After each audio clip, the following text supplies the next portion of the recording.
Assalamualaikum warahmatullahi wabarakatuh. Alhamdulillahirabbil alamin wa bihi nasta'inu ala umurid dunya waddin. Asyhadu an la ilaha illallah wa asyhadu anna Muhammadan abduhu wa rasuluh.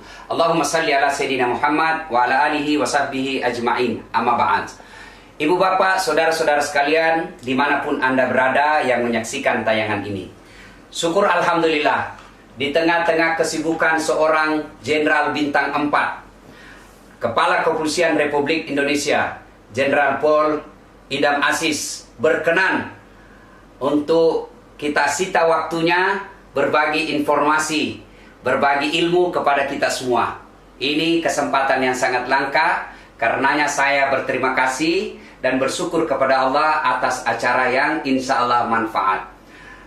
Pada kesempatan ini kita akan ngobrol perkara iman menjelang buka puasa.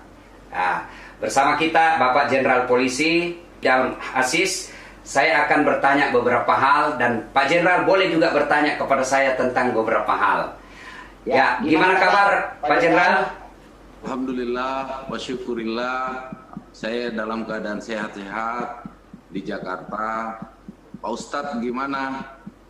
Saya alhamdulillah sehat walafiat ada di Makassar. Meskipun saya sempat menjadi ODP, orang dalam pengawasan, sebab saya pernah ketemu kontak fisik Jenderal dengan seorang yang terpapar positif corona, Bapak Profesor Dr. Idrus Paturusi, mantan Rektor Unhas. Saya adakan wawancara, 9 hari setelah wawancara itu beliau periksa, ternyata beliau positif terpapar COVID-19. Tapi alhamdulillah setelah saya isolasi diri selama 22 hari, saya periksa juga beberapa kali, hasil semua negatif. Cuma begitu di hari ke-23 saya mulai ada kelainan jiwa Jenderal. Sebab anak istri saya kan di kampung, saya sendiri di rumah Jenderal. Isolasi mandiri, semua saya urus sendiri. Di hari 23 saya mulai kelainan jiwa. Sebab saya duduk-duduk di kursi sofa ruang tamu, itu bantal yang ada di kursi sofa, saya kira istri saya. Saya bilang, bahaya ini, saya sudah mulai kelainan jiwa ini. Ya, alhamdulillah. Terima kasih. Sehat walafiat, alhamdulillah. Ya, kita ini profesi sama Jenderal. Nabi jelaskan kalau kau melihat kebatilan maka cegahlah dengan tanganmu. Ini Jenderal yang punya tangan ini. Apa ini tangan? Kekuasaan. Ini tangan sebagai Kapolri. Kemudian kalau tidak punya kekuasaan kata Nabi, pabilisani, dengan lisanmu. Ini tugasnya Ustaz. Ya, menyampaikan. Maka kita sama-sama beramar ma'ruf nahi mungkar. Satu melalui dengan jabatan, satu melalui mimbar. Insya Allah semua menjadi amal kebaikan di sisi Allah. Amin. Nah, selama bulan suci Ramadan ini Jenderal, tentu beda dengan tahun-tahun yang lalu. Selama Jenderal menjadi manusia, menjadi beragam, menjadi Islam, tentu baru tahun ini mengalami puasa di rumah saja dan tarawih tidak boleh ke masjid. Nah, bagaimana kehidupan selama Ramadan ini? Bagaimana aktivitasnya Jenderal? Ya, alhamdulillah. Selama bulan Ramadan ini saya kira sudah memasuki hari ke 21 sekarang, kalau saya tidak salah ya. Iya, betul, 21. Iya.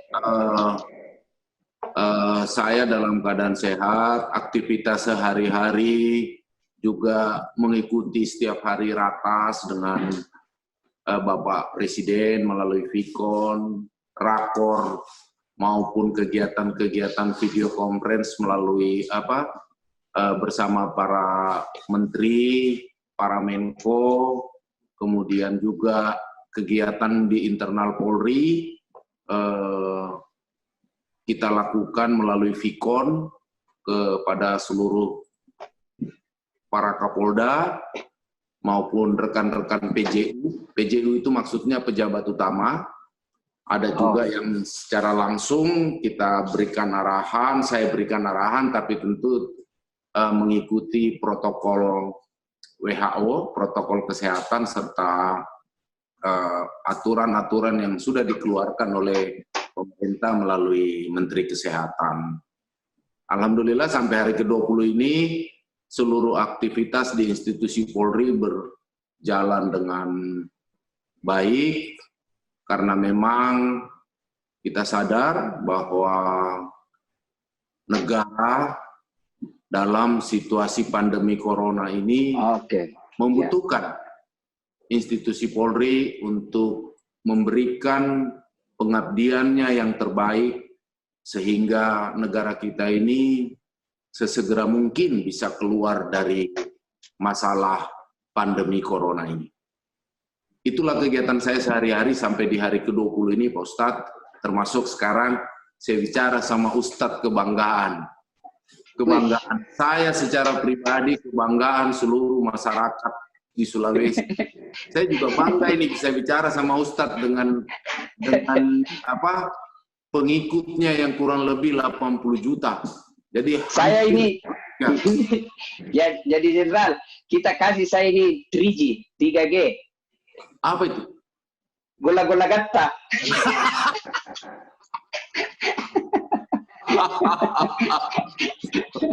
Jadi pemirsa yang saya hormati, karena kita sama-sama orang Bugis ini Pak Jenderal, gola-gola gatta itu artinya sanjungan yang sangat luar biasa. Luar biasa ini, gola-gola gatta, 3G. Nah Pak Jenderal, ini kan bagaimana kemudian kita tahu rutinitas kegiatan Pak Jenderal ini luar biasa.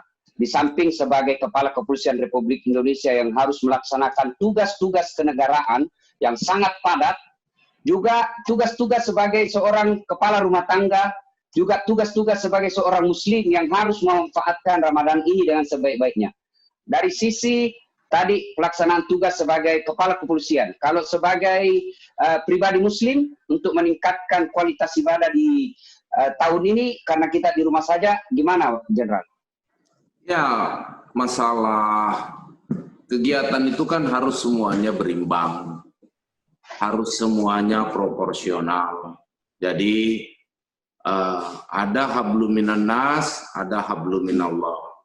Di saat bulan Ramadan ini, selain tugas rutin yang saya lakukan selaku anggota Polri, selaku Kepala Kepolisian Negara Republik Indonesia, tentu sebagai umat Muslim saya juga menjalankan ibadah yang wajib maupun ibadah-ibadah yang sunnah. Itu sudah proporsional dan itu juga berlaku secara otomatis kepada keluarga saya, anak-anak saya. Ya kita ikuti semua jalannya mengenai masalah ibadah ini. Saya pikir ini kan sudah hal yang rutin sejak saya lahir sampai saya hari ini seperti ini, jadi dia sudah berjalan seperti mesin yang memang sudah harus berjalan seperti adanya seperti itu. Seperti juga sirkulasi matahari terbit, kemudian nanti dia terbenam. Begitulah kira-kira kegiatan yang kita lakukan. Jadi semua itu berimbang, Ustadz. Harus berimbang. Gitu. Ya, kata Nabi, kejarlah duniamu, kejarlah pangkat kepolisianmu, seolah-olah kau akan hidup selama-lamanya. Tapi jangan lupa, kejar pula kehidupan akhiratmu, seolah-olah kau akan mati besok. Nah, karena semua akan mati. Ya, semua. Kullu nafsin saikatil maut. Semua akan mati. Orang kaya. Kullu nafsin daikatul maut. Itu mati kita. Tapi Pak Jenderal jangan terlalu banyak keluarkan ayat. Nanti saya tidak ada kerjaan, kasihan.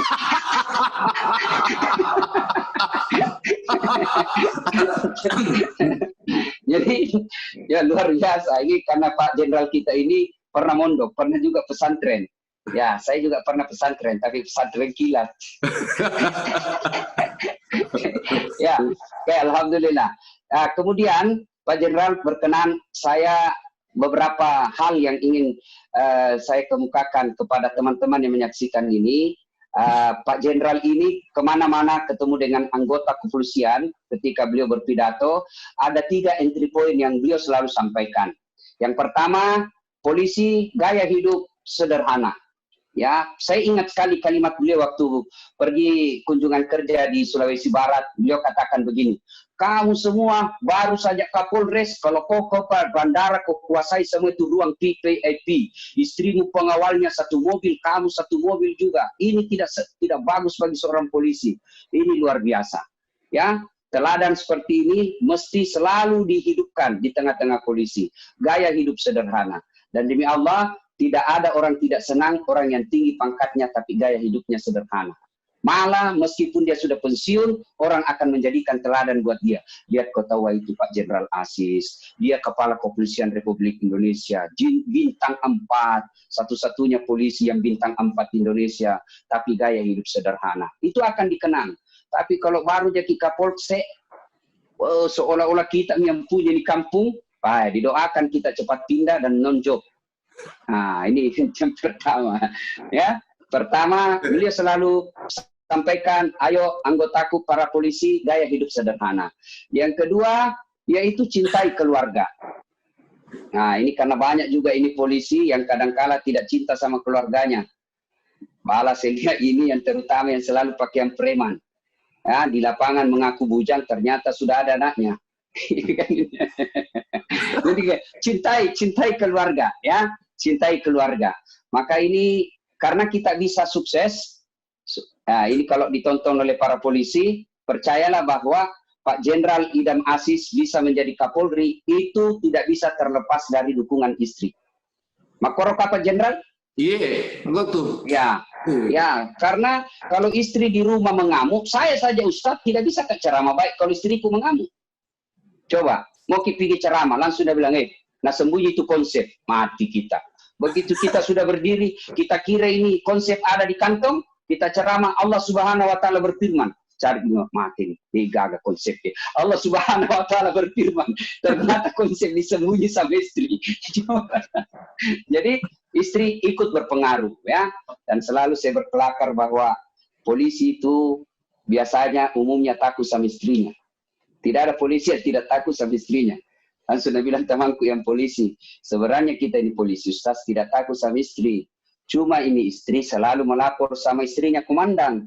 Baru komandan juga takut sama istrinya. Kembali ke pasal 1. Kemudian yang ketiga, yang beliau selalu sampaikan, dan bukan cuma disampaikan, tapi beliau contohkan. Kemudian yang ketiga adalah, bersyukurlah bekerja sebagai polisi Republik Indonesia. Coba lihat Pak, tidak ada orang jago di depannya seorang penyidik. Meskipun dia mungkin cuma tamatan SMA. Berhadapan dengan polisi, ketika kita sudah disidik atau diperiksa, biar profesor.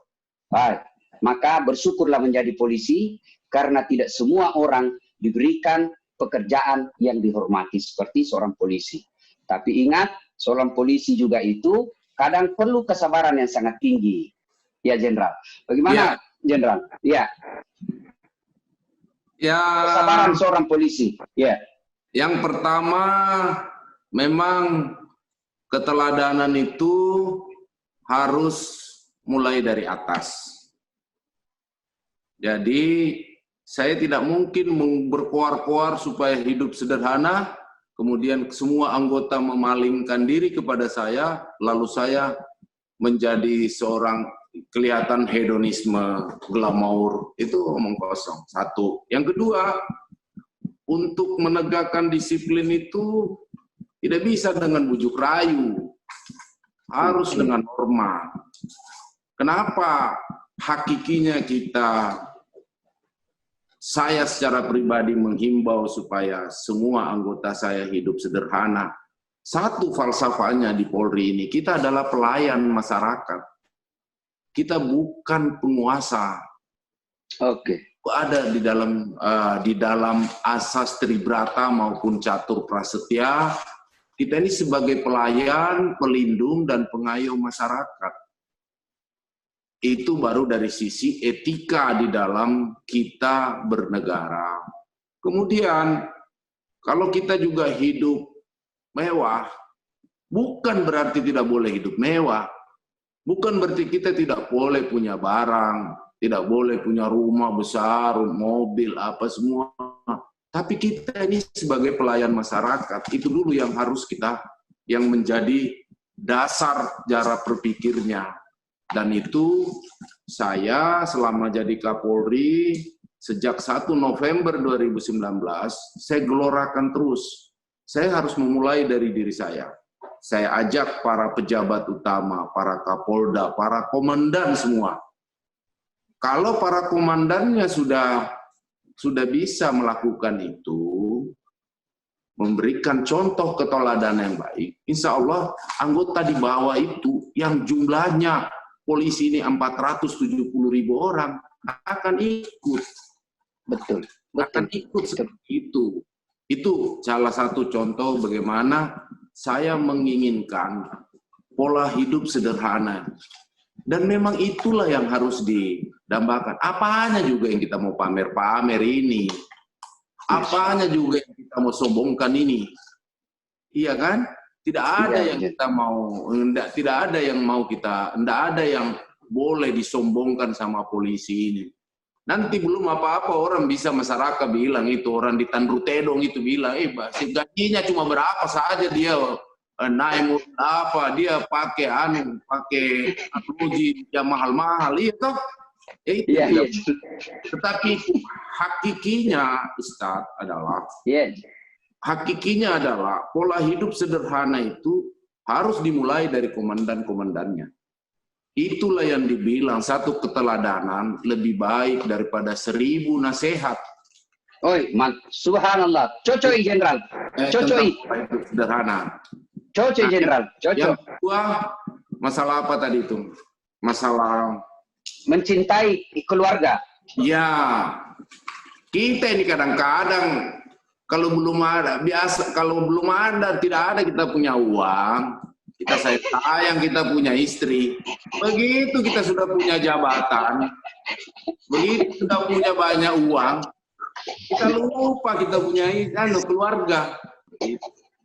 Nah, itu juga harus kita jadikan contoh teladan. Ya. Bahasa prokemnya itu begini, Ustadz. Kalau kita pulang ke rumah, meskipun kita ini bau minyak angin, itu istri kita akan terima. Walaupun kita pulang pakai Bulgari, parfum Bulgari, istri kita juga terima. Iya toh? Iya, betul. Kita masuk angin juga dia terima kita. Tapi kalau kita yang pergi di tempat yang lain hanya minyak angin yang parfumnya harum saja dia mau terima kita. Tidak mau dia kalau minyak gosok. Iya, tidak mau kalau minyak gosok atau minyak kayu putih. Tidak mau dia. Apalagi kalau dompetmu tipis. Hai, lagu kok saling kan? Itu kalau ada polisi begitu, polisi lale itu. Beleng-beleng. Iya, beleng-beleng. Itu. Jadi, hakikinya itu, Ustaz. Hakikinya itu adalah, ingat, di balik kesuksesanmu sebagai anggota Polri, itu ada keluargamu yang setiap saat mendoakanmu dan menerimamu dengan apa adanya. Kau dalam keadaan sehat, kau dalam keadaan sakit, dalam keadaan galau apapun, dia akan menerima kamu seutuhnya. Itu sebenarnya hakikinya kenapa saya selalu mengumandangkan bahwa bersyukurlah, jangan kau pernah lupa terhadap keluargamu. Apa yang kamu dapat hari ini, jabatan, harta, pangkat, itu kan hanya titipan Allah. Wa subhanallahi biyadihi malakutu kulli syai'in fa ilaihi turja'un. Yasin ayat 83. Tahu? Mati saya ini. Diambil semuanya jawab. Bukan. Saya mau memberi gambaran bahwa kalau Tuhan sudah mau, dia bicara di Yasin ayat 82. Bangga saya, Jenderal. Bangga kalau saya. Dia sudah juga mau mengambil jabatan kita, dia sudah dia tuangkan di ayat Yasin 83. Iya toh? Iya. Iya, Jenderal. Tidak boleh terlena dengan itu. Itu masalah yang keluarga. Terus kemudian yang terakhir tadi apa kita mau tanya? Ya, tentang bersyukur sebagai seorang polisi. Kesabaran harus ditingkatkan. Sebagai pelayan masyarakat, dia harus selalu menampilkan sisi yang humanis. Dia tidak boleh menjadi monster-monster. Karena yang kita hadapi adalah masyarakat kita sendiri, saudara kita sendiri, keluarga kita sendiri. Dan kewajiban kita sebagai Polri, kewajiban kita ini memberikan pelayanan, perlindungan, dan pengayoman. Satu, itu. Kemudian bagaimana apa yang telah kita dapatkan ini kita syukuri. Fabi'ai ala'i rabbikuma tukadziban. Ya kan? Iya. Itu. Jadi sebenarnya polisi itu kalau sudah melakukan ini, dia masuk surga semua. Masuk surga dia semua. Yakin saya. Iya, masuk surga dia semua. Seperti itu. Semoga ini nanti banyak polisi yang dengar saya punya omongan ini, supaya mereka paham betul bagaimana yang namanya hidup sederhana, bagaimana mencintai keluarga, bagaimana bisa mensyukuri bahwa apa yang dia sudah dapat. Ada satu pomeo ini Ustaz, makanya kadang yang kita bilang tadi, gantungkan cita-citamu setinggi langit, tetapi kamu rendahkan dirimu serendah-rendahnya di bumi. Makanya ada kadang-kadang jangan kita itu menengok terlalu tinggi. Itu tetapi kita datar-datar saja supaya kita tahu bahwa kita sekarang ini sudah jadi anggota Polri. Alhamdulillah pemerintah memberikan kita pangkat jabatan untuk memberikan pengabdian terbaik kepada masyarakat. Ya kan? Harus kita bercermin juga bahwa masih banyak masyarakat kita di seluruh Indonesia ini hidup dalam keadaan kekurangan. Itulah tadi yang namanya sikap empati. Kalau kita sudah pandai bersyukur, maka sikap empati itu selalu akan muncul. Nah, kita berharap seluruh anggota Polri di Indonesia ini punya empati yang lebih untuk memberikan pelayanan kepada masyarakat. Itu Pak Ustadz. Ya, subhanallah, saya ingin menggarisbawahi Pak. Ini tentang keteladanan. Rasulullah itu berhasil, bayangkan, yang tadinya ada 4 Tuhan di Mekah, kemudian Nabi datang mengatakan, Qul huwallahu ahad, 1 Tuhan. Yang tadinya perempuan dihina, dianggap sebagai aib dalam keluarga, tiba Nabi mengangkat derajat wanita ketika mengatakan wanita adalah tiang negara. Kemudian pada saat itu khamar dia jadikan sebuah tradisi, bukan cuma diminum, bahkan dimandi pada saat itu. Tapi datang Rasulullah mengatakan bahwa khamar itu haram. Dan sampai detik ini di Mekah tidak ada menyembah berhala, tidak ada lagi khamar, wanita dimuliakan. Kenapa Nabi sukses membalik pada saat itu?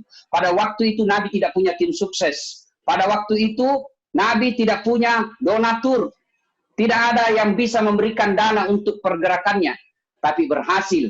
Sebab kenapa? Karena seperti yang Jenderal katakan tadi, Nabi memberikan keteladanan. Ia satu kata, satu dengan perbuatan. Ya. Taroada, tarogau. Taroada, tarogau. Betul sekali. Nah, ini biasa begini, biasa polisi ngomong sama saya ini Jenderal. Tabe, gas-gas full sedikit ini Jenderal. Ya. Biasa anggota polisi ngomong begini kodong. Nah bilang kita ini kodong polisi anak buah Ustaz. Mau pergi istrinya komandan. Nah bilang sini dulu siap komandan. Itu ibu besok mau pergi Singapura. Bukan sebuah informasi bahwa pergi Singapura aja. Tapi ada di dalamnya belikan tiket, dibelikan PP, bukan cuma istrinya komandan, tapi juga temannya istrinya komandan. Bukan cuma itu, tentu ada juga pembeli oleh-olehnya. Nah, kita kasih anak buah, tidak bisa kita bilang tidak, karena kalau tidak, dimutasi ki. Nonjok. Ini kadang-kadang kalau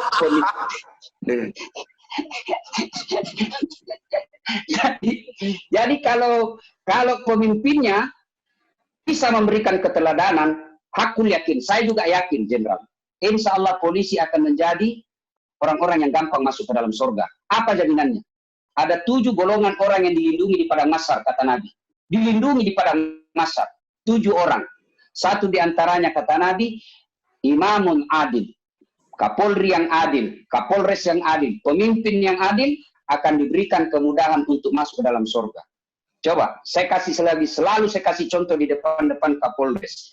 Bagi kami Ustadz, agak susah masuk surga. Kenapa? Banyak kompetisi, banyak saingan. Toh? Tapi seorang Kapolres gampang masuk surga. Kenapa? Nggak ada saingannya. Pun kalau kami ulama masuk surga, kan banyak di dalam, banyak ngantri. Tapi Kapolres, Kapolda di satu kabupaten, satu provinsi, satu di Kapoldanya. Maka tidak ada antrinya, sendiri dia masuk.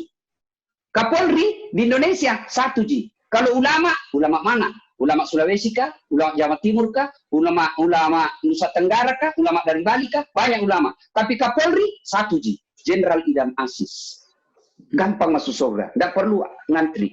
Tapi ketika salah juga, gampang didapat. Mana Kapolri? Sana tidak. Cepat didapat. Maka seperti yang Jenderal katakan tadi, keliru apabila jabatan tidak memudahkan kita untuk berbuat kebaikan. Insya Allah. Ya. Coba contoh paling gampang. Contoh paling gampang, Jenderal. Itu namanya fastabikul khairat. Jadi kita berlomba-lomba menuju kebaikan. Tapi harus saya ingin mengatakan seperti ini, Ustaz. Iya, Jenderal. Bahwa kebiasaan apa yang kita bilang tadi itu tentang keluhan anggota Polri atau apa, semua itu mulai dari atas, dari komandannya. Kalau komandannya tidak memberi ruang, itu semua tidak akan terjadi. Tidak akan pernah terjadi itu. Itulah yang kita bisa bedakan. Itu kebiasaan, adat, tradisi, budaya, itu yang harus dihilangkan. Alhamdulillah, sejak saya jadi Kapolri, saya tidak pernah mau dijemput di bandara, kecuali sama Kapolda. Paling banyak sama Wakapolda. Ada lagi pejabat utama apa semuanya itu, karena saya juga tidak mau masuk ke VIP langsung ke mobil. Saya tidak mau merepotkan. Gaspol juga ini Jenderal ini, gaspol. tapi saya sudah ingatkan sama anggota. Kalau sudah ada peraturan Kapolrinya itu. Ada nih. Kalau ada perintah atasan yang tidak sesuai dengan norma hukum, tidak sesuai dengan aturan, tolak. Sudah ada peraturan Kapolrinya itu. Peraturan Kapolri nomor 14 tahun 2011 pasal 7 ayat C itu. Sebenarnya sudah ada pedomannya itu. Tapi kadang-kadang kita ini tertutup mata batin kita. Kemudian kita menganggap bahwa kekuasaan ini adalah absolut. Sehingga kita merasa, apalagi kalau hati kita ini sudah merasa kita ini sudah seperti raja. Sudah seperti maunya, hanya dilayani saja. Padahal salah, hakikinya itu polisi adalah pelayan. Iya toh? Saya ingin katakan sama Pak Ustadz, selama saya jadi Kapolri, saya tidak pernah itu di mobilku pakai bintang 4. Jadi saya jalan-jalan saja. Biasa sudah banyak bintangku ini, sini ada, di sini ada. Kalau saya pakai TV ada lagi. Banyak sekali nanti. Gitu. Iya, Jenderal. Betul. Saya mau tanya Jenderal ini. Ini saya yakin berat sekali cobaan tak kita sebagai Kapolri. Sebab saya saja ini semenjak sering viral-viral ceramah saya dengan Pak Jenderal sebagai sahabat dari Kapolri, ini sering banyak yang telepon sama saya. WhatsApp ke saya, Ustaz, tolonglah saya ini kasihan, bagaimana ini saya capek di sini tempat ini. Bahkan ada di kampungku Jenderal, ketua RT.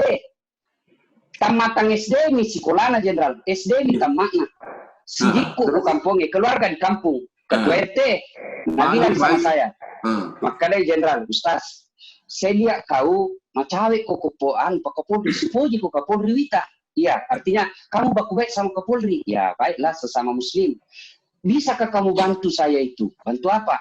Tolong kalau bisa kau urus saya jadi Kapolsek. Saya bagaimana cara kau ketua RT tamat lagi sistem jadi Kapolsek? itu Jenderal. Yang saya ingin tekankan di sini, bahwa di sini saya tekankan bahwa ternyata menjadi komandan memang berat. Saya saja ini hanya karena sering ceramah dengan Jenderal, banyak yang ingin datang meminta pertolongan. Bagaimana seorang jenderal, bagaimana seorang Kapolri? Pasti banyak godangan yang kadangkala memakai nama seorang Kapolri untuk kepentingan pribadinya, padahal Kapolri tidak mengetahui. Saya yakin banyak seperti itu. Ya, banyak. Tapi saya memang sudah berjanji dan saya sudah sampaikan sama semua keluarga untuk tidak cawe-cawe di dalam urusan kedinasan. Kalau ada orang yang minta tolong, itu diterima saja. Tapi semuanya itu harus proporsional, gitu. Harus proporsional. Dan saya termasuk aliran yang tidak suka.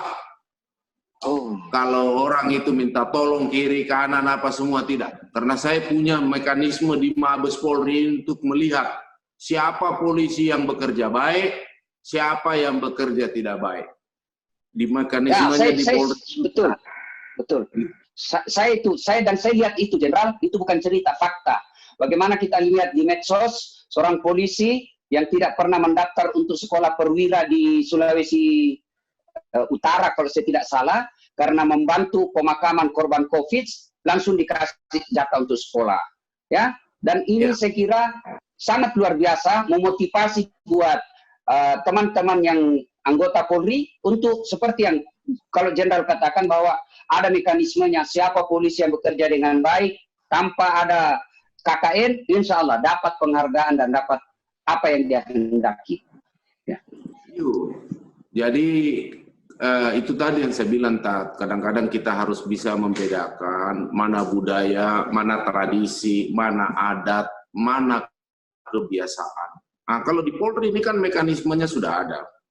Makanya kenapa saya juga punya kebijakan tidak boleh ada anggota yang menghadap sama saya di kediaman Patimura ini. Karena saya tahu itu anggota Polri itu mulai dari jenderal sampai yang di bawah, itu kalau menghadap cuma 3.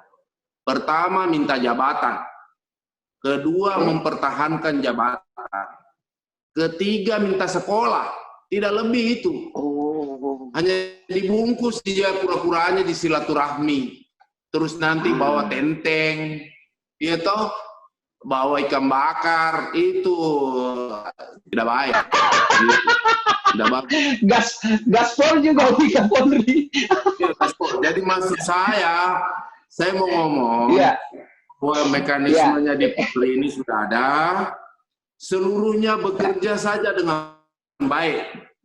Ya toh, bekerja saja dengan baik. Tidak akan pernah tertukar yang namanya rezeki, nasib oleh Gusti Allah itu. Tidak pernah tertukar. Saya ini hanya perantara jalannya saja. Jadi saya sudah lakukan, kalau ada anggota itu baik, ya saya akan reward dia. Dia pantas untuk naik pangkat luar biasa, saya kasih naik pangkat. Dia pantas untuk sekolah, dia sekolah. Ya, luar biasa. Pemirsa yang saya hormati, terutama rekan-rekan teman-teman sahabat polisi, poinnya, coba lihat, Pak Jenderal Idam Aziz, dengan prinsip hidup yang dipegang beliau, bisa jadi jenderal, bisa jadi Kapolri. Pelajaran buat kita anggota polisi, pegang terus prinsip hidup, pegang terus aturan main seorang polisi, insya Allah Bapak punya hak untuk jadi Kapolres, Bapak punya hak untuk jadi Kapolda, bahkan bisa jadi jenderal, bahkan bisa jadi Kapolri. Memang ada jalannya. Ada jalannya. Seorang polisi jadi Kapolres, ada jalannya. Seorang polisi untuk jadi Kapolsek, ada jalannya. Jadi tidak usah cari muka. Semua ada jalannya. Yang tidak ada jalannya, saya jadi Kapolres. Nggak bisa Ustaz jadi Kapolres. Maka seorang polisi, pegang baik-baik apa yang beliau sampaikan tadi, kerja saja dengan baik, rezeki tidak akan terambil. Jangankan diambil orang, tertukar saja tidak. Tentu dalam perjalanan itu ada riak-riak dan ombak-ombak. Ada dalam bahasa agama, cobaan. Ibu Bapak, saudara-saudara sekalian, Pak Jenderal, saya tahu sekali Jenderal ini sering menyanyi.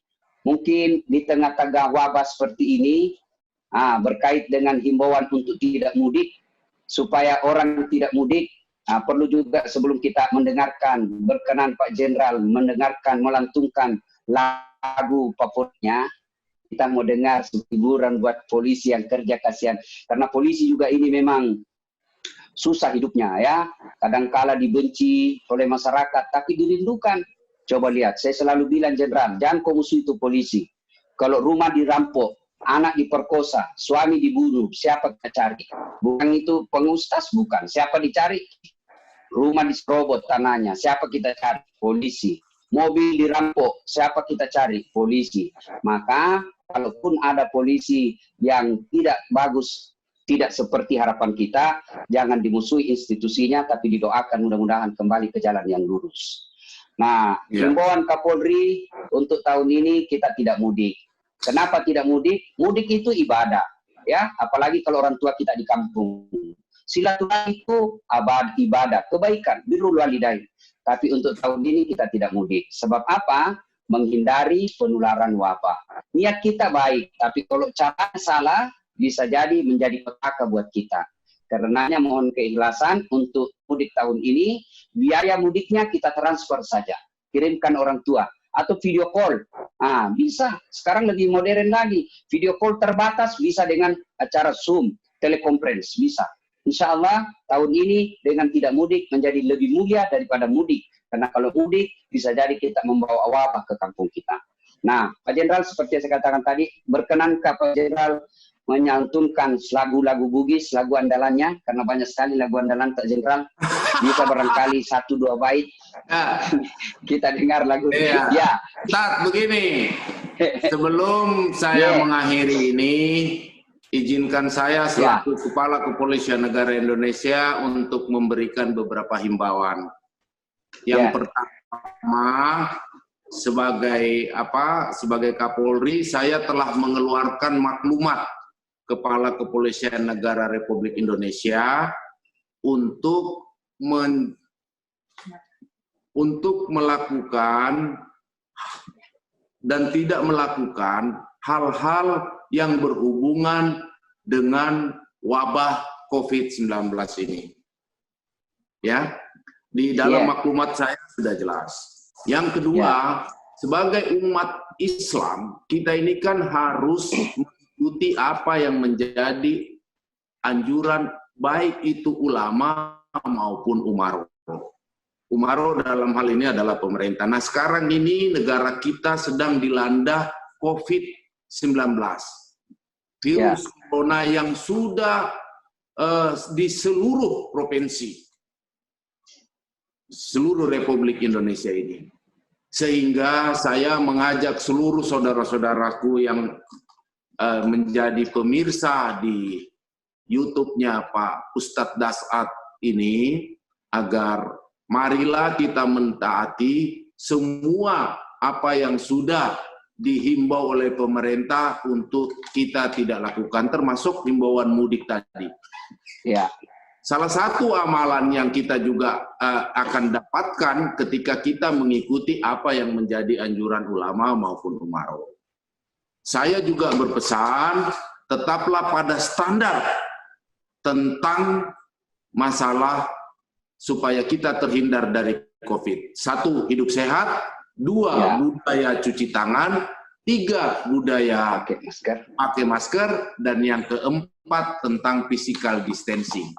Kalau orang kampung kita itu, kok jaga jarakmu itu physical distancing namanya itu. Ya toh? Nah, tolong ini kata-kata saya disampaikan betul. Insya Allah, kalau kita seluruh masyarakat Indonesia 270 juta jiwa ini, 270 jiwa ini mengikuti anjuran pemerintah dengan minimal 4 tadi, program hidup sehat, cuci tangan, pakai masker, terus physical distancing, insya Allah negara kita ini cepat akan keluar dari bencana COVID ini. Ingat, bukan negara kita saja yang mengalami. Sampai hari ini sudah 212 negara di seluruh dunia ini mengalami pandemi corona. Sehingga kita harus, dalam situasi begini, kita harus bergotong royong. Kita harus membangun solidaritas antara sesama umat, antara sesama masyarakat, sesama komponen untuk bahu-membahu supaya kita bisa cepat keluar. Itulah kira-kira himbauan saya sebagai pimpinan Polri, sebagai temannya Pak Ustadz, semoga suatu saat ini masyarakat bisa dengar bahwa saya juga adalah bagian dari pelayan, pelindung, dan pengayom masyarakat yang wajib saya sampaikan pesan-pesan yang akan datang dari pemerintah. Itu Tat, seperti ya, itu. Betul sekali, betul sekali bahwa badai pasti berlalu. Musibah ini pasti berakhir. Seperti Allah berfirman, la yukallifullahu nafsan illa wus'aha. Tidaklah sebuah beban kepada hambaku kecuali pasti dipikul, mampu dipikulnya. Berarti masalah ini pasti akan lewat. Ya. Cuma kapan lewatnya, kapan berakhirnya, tergantung kedisiplinan kita. Dan kedisiplinan itu sangat erat dengan kesabaran. Ramadan ini melatih orang untuk menjadi insan yang sabar. Kalau Ramadan ini nilai-nilai kesabaran mampu kita amalkan, sabar untuk di rumah saja, disiplin untuk seperti yang dihimbaukan tadi, hidup sehat, jaga jarak, pakai masker, cuci tangan, insya Allah badai ini cepat berlalu. Dan percaya juga saudara-saudara sekalian, Allah tidak membebankan sesuatu beban kecuali kita mampu memikulnya, dan beban itu ketika Allah kasih beban pasti ada jalan keluarnya. Waman yusri yusra. Bersama dengan kesusahan pasti akan ada jalan keluar. Jalan keluarnya ikuti sunnatullah. Sunnatullahnya ikuti fatwa majelis ulama, ikuti himbauan ulama, ikuti maklumat Kapolri, taati perintah pemerintah kita, insya Allah cepat berlalu. Selama kita disiplin, insya Allah cepat berlalu. Ya, untuk menutup, ya. Makasih Pak Ustadz. Di episode lain baru saya nyanyi depannya saja. Apa yang kita depannya saja. Angin mamiri, atau isi cini, gitu kan? Nanti tidak jadi berarti ini. Satu bait saja, satu bait. Angin mamiri saja, angin mamiri Jenderal. Ya. Angin mamiri kupasan, dipujui tontonganna, tasarua takalupa. Assalamualaikum warahmatullahi wabarakatuh. Waalaikumsalam warahmatullahi wabarakatuh.